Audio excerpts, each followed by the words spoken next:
Hey Internet, it's RJ. Welcome back. Thanks for tuning into the show today. Now today is Sunday, so you know what that means. We're going around the net with all the news you can use in the week that was in credit and finance, and we have a fully loaded docket for you today. We have a few credit card changes from Alliant and Fidelity. We have Clear trying to get fancy. The Ritz Carlton card not included in those changes, as Chase is going to say. And of course, the news of the week is BILT Rewards. They've got a little bit of walking around money, a little bit of spending money in their pocket, and they are using it to break up with Wells Fargo and find a new suitor and bring us some new cards as early as next year. So we'll break down all of it. So of course, if that sounds interesting to you, go ahead, press the subscribe button, and let's get to work. Now we'll lead off with our credit card changes, and first up we have Alliant. Alliant is known, I believe they had an Alliant Visa Signature. It's called. It's a 2.5x card, which again is really hard to find. I know there's a few out there, but normally you have to be the Bank of America Preferred Rewards to get to 2.6. Robinhood Gold at 3%, which has already been somewhat hobbled to kneecap, let alone if they're actually ever going to give everyone the card. And of course we know the saga of Smartly and how that ended only 6 months in. So they're one of the few of the 2.5x card. It did require, they had changed it, and it did require like a $10,000 basically stake in the checking account, which is somewhat annoying. But anyway, that card is now, it's not going away, but is officially being kneecapped, as we found on Reddit reports that card is going to move from a 2.5x card down to a 1.6% card.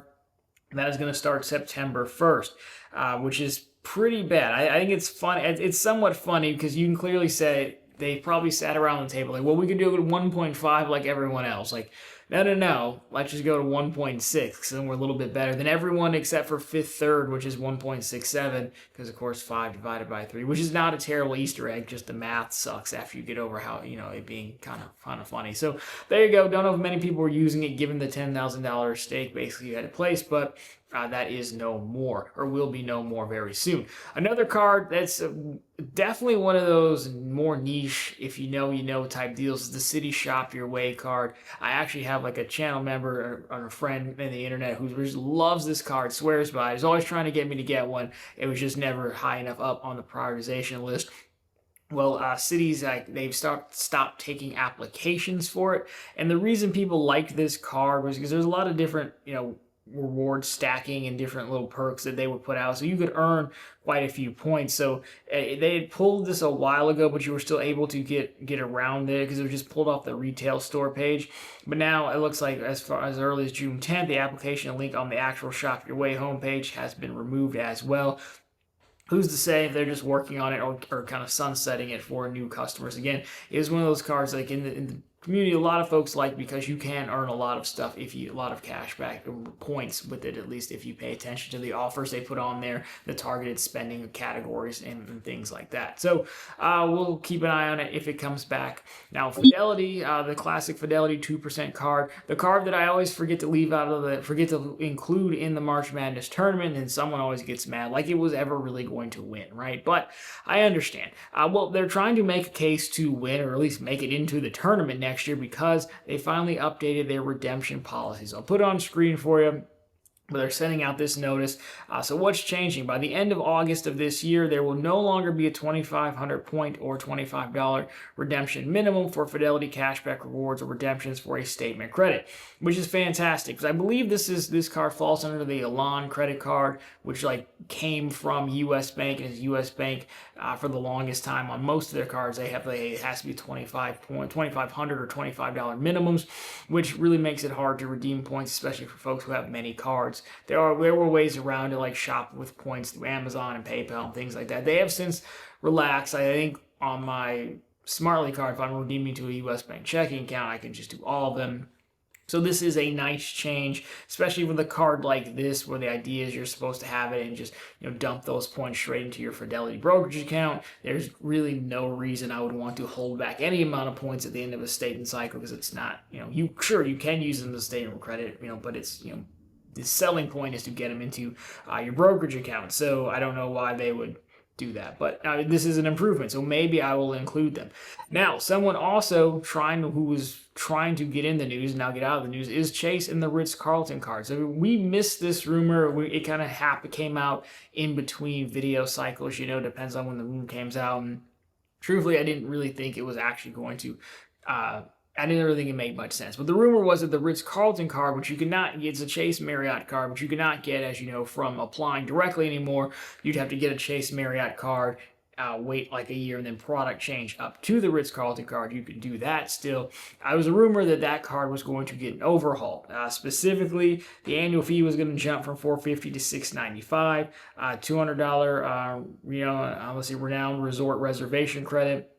3 Ritz Carlton bar vouchers. It was still going to retain the $300 airline incidental credit, the $85K annual award cert, unlimited priority pass, gold elite status, and car rental insurance. So it was going to retain those things. We didn't really have anything about the multipliers per se, but multiple sources have talked to Chase PR, not me. I don't think they want to talk to me at all. And Chase has basically just said, hey, there are no plans to change this card. So, which to me actually makes sense.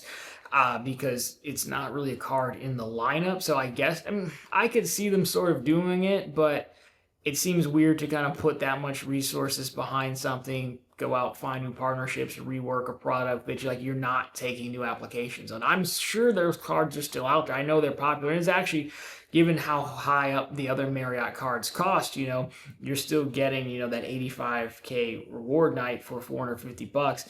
So if you really don't care about having platinum status from the Brilliant card, this is probably the best Marriott card, I would say. I like the Brilliant card. It's just very expensive, but the Ritz probably makes more sense given how you still get the main thing, which is the award night. If used correctly, you can definitely offset your fee, as I'm sure more of you know who aren't going to just be staying in courtyards like myself. But anyhow, that's what Chase has said. That is going to stay put. Now, I have thought for some time like they would bring this card back because there still is popularity for it. I would guess there's just something where like American Express gets the high end, Chase gets the low end, and so they can't bring it back. I don't see why they wouldn't have a high end on both sides, but either way, Chase says no. It's also weird that they commented on this rumor, given all the other rumors in the past, rumors we've had on Palm card, on the Sapphire Reserve cards, and things like that, that they have said nothing about, and they said something about this one. So does that mean that they just, they will, when it's definitely not going to happen, they just say no, and they just say nothing when it's going to happen? I don't know. I just found it interesting that they actually, so as the news always says, broke their silence. So there you go. But since you're not going to spend a lot of money or a lot more money on your Ritz Carlton card, you may have some money to burn, and you might want to get fancy at the airport, and Clear might be the ones to help you do that. Clear is basically adding another tier of membership that you can add on. So the base Clear membership is like $200. I wrote it down. $209. I say $210. But they're actually adding a concierge service that can be added on top of that. So let's see what you get. So from Clear itself, I think I found this from the Deal Guru. Concierge Express is an extra $99. I really wish it's an extra $100. Concierge Gate Service is extra $180. So Express is expedite your Clear Plus experience, help with bags from curb to bag check, which isn't really that far at most airports, honestly. But okay, gate service, personal guide through the airport. Our ambassador will meet you when you arrive, bring you through Clear Plus lane, and guide you to your gate. Expedite your Clear Plus thing, bags, guide you to your gate or lounge, assist you with carry-on bags. But I can't imagine the use case for this. I guess if maybe you're just traveling with your entire family, you have a bunch of kids. Maybe, but most airports I've been to, if you're talking about just checking bags, you can pull right up to drop off, and the thing's not that far. Sometimes you even have to go inside if you don't want to. So I don't know who this is for. I mean, someone will do it. I would just think for concierge, you know what I would need? You should be picking me up at my house or my location and bringing me to the airport, because then I'm also saving on parking or Uber or Lyft rides or something like else. Then it would make sense. I can easily see why that would not make sense for this service, but I don't really see this there as an addition on top of the $200 you're already paying. So not overly impressed there, but okay. But, someone who no longer needs to charge $50 extra or $100 extra service, but is going to find a reason to, is BILT Rewards. Yes, BILT Rewards, our anchor story of the week. In the news again, because they are now breaking up with Wells Fargo and they are moving to cardless. So there's a lot of news here. They have a press release. It's all linked for you at profitcontent.com. Some of it is credit card related. Some of it is more so BILT, the platform related, but I do find it all interesting. So we will talk about it. And so what we have here from the press release, the highlights are that they raised $250 million in primary funding that puts BILT at a valuation of about $10.75 billion. So they have some walking around money. Of course, for the credit card side, they are going to leave Wells Fargo. That deal was set to come up in 2029. They're going to move to cardless, which is an interesting choice. They're going to add some new credit cards as well. So you're going to have a no annual fee card, of course, which is what they have now, a $95 annual fee card and a $495 card. Those are coming out sometime next year. Now, the Wells Fargo deal, we talked about it quite a few times, probably last year, that it came out that Wells Fargo was losing tens of millions of dollars on this deal, and a lot of it was because what I believe is they just missed the customer persona, right?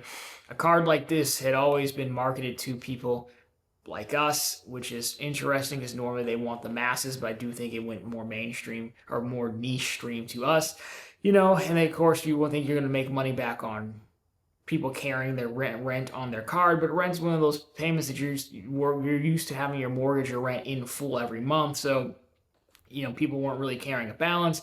In addition to that, they've gone through multiple iterations of the card, as you know, but no one was spending on that 1X category. I think what we've learned, especially from the Chase Sapphire refreshes and all of the cashback cards that are capped on the high-end multipliers, is the way the bank makes money. The other way is through you spending on that 1X category, and no one was doing. They were doing their 5 Amazon swipes or whatever, and so they just weren't making money across the board. One of BILT's moves was to kind of help people get to a mortgage. You can use some of your points for that, but Wells Fargo kind of really pulls back on mortgages, which kills the cross-sell aspect of this. So it was no longer a good deal all the way around, and wasn't going to go well, so I'm sure they're happy just to let it go and move on. Moving to cardless is an interesting choice.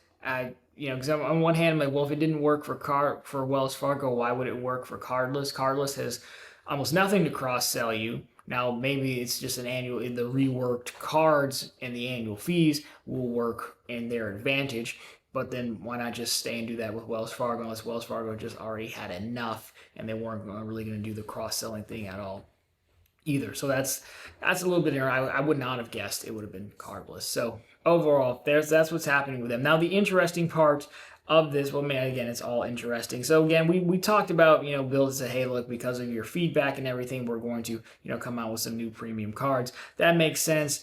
What will the cards look like? Well, if you go through their press release, they have it kind of split up some of these slides. Like they have like the BILT platform, right? Their flywheel section. I'll put it on screen for you. But you can kind of see, like on the left, on the top right, they have home ownership, credit, student loans, real estate, because they're expanding, what they call housing as well, to like student housing. I think they're doing condos, HOAs, things like that as well. That's what that's for. But the thing I'm talking about or looking at is, they have dining, they have pharmacy, retail gift cards, they have fitness, they have travel. And so I would have 100% assume all the logos on here, most of the logos you see on here, and then some would be somehow pulled into offering credits on these top cards, especially the $495 one. I don't think this is going to be maybe you could see a priority pass, but I don't think this is going to be like a travel focused card. I really don't. I think it's going to be more of I hate when they do this, a lifestyle card, if you will, because, they're trying to, they are known for travel, because they have all the travel partners. But at the same time, people trying to pay their rent, and we know they're trying to get into mortgage because one of the biggest investors was United Wholesale Mortgage, threw them a ton of money, $100 million. Yeah, United Wholesale, UWM, threw them $100 million. And it's probably going to try to work with them to get them on their servicing platform to start doing something with mortgage payments. I think you want to give people different options, not just lock them into another travel card. So I do think, given that this card did cause Wells Fargo a lot of headaches and money, it will be another card that is heavily subsidized to the user by credits. I do also think there will be spend requirements. I think it'll be some kind of like, hey, if you want this much back on rent, like half a point, which I think is part of the original one there'll be spend tiers to try to push you towards that 1X back category or multiplier to make up for it. I think that's what they're going to do. And I do think the answers are actually right here in this press release from what I'm looking at, or the slide deck, the pitch deck if they have. I think that's what they're going to do. Which will probably upset a lot of people, I would imagine, because it's not going to be great because we don't really love that kind of stuff when it happens. But, I mean, we'll wait to see. I think the thing that I'll say this, and I'll turn it over to you guys. If they use them more as flexible credits than hard locked in coupons, there's enough people here that that they're doing business with where you could pick and choose, and they weren't like, hey, it expires at the end of the month. Like, then maybe it could be doable, given that there's still not a way to earn on rent. And if they break into mortgages, someone with 3 mortgages, I'm interested to see how they handle that as well. So that's the big news for the BILT Wells Fargo. I did find it interesting. Nice jolt coming off of a shorter holiday week. The previous week, some days I'm like, what are we going to talk about? And then they just throw you a lifeline. They get some walking around money and they do some stuff. So either way, there you go. Let me know what you think. You guys holding on to your BILT cards. If you're like me and more mortgage payer than a rent payer, what do you want to see? What would it take to put up with coupon nonsense?